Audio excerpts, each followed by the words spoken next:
Storage පිරලාද? App වැඩිද? එහෙනම් මෙන්න මේ පියවර භාවිතා කරලා අදම ඔයාගේ ළඟ තියෙන SD කාඩ් එකට ඇප් එක මව් කරගමු.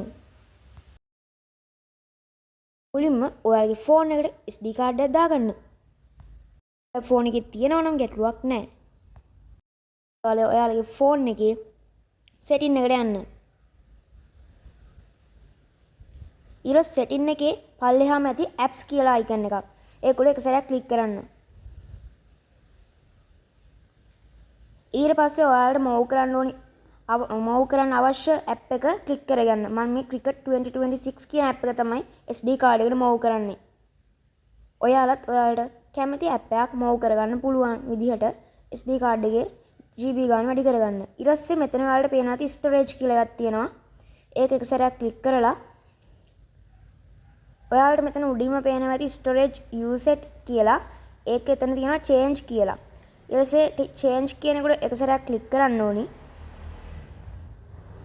ඊට පස්සේ මෙතනින් SD කාඩ් කියන එකට ටික් එක දීලා මෙතන පල්ලෙහාම තියෙන නිල් පාට මෝව් කියන එකට එක සැරයක් ටච් කරන්න.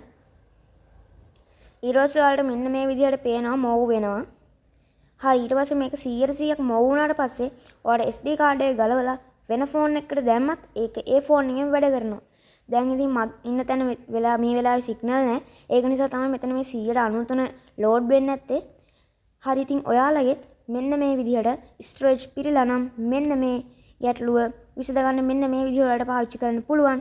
දැන් යාළුවෙක් ඉන්නවා නම් එයාලටත් මේ වීඩියෝ එක ෂෙයා කරන්න, සබ්ස්ක්‍රයිබ් කරන්න, ලයික් කරන්න, කමෙන්ට් කරන්න. මගේ වීඩියෝ බලන්න කැමති කෙනෙක් නම් මගේ channel එක අනිවාර්යෙන් සබ්ස්ක්‍රයිබ් කරන්න.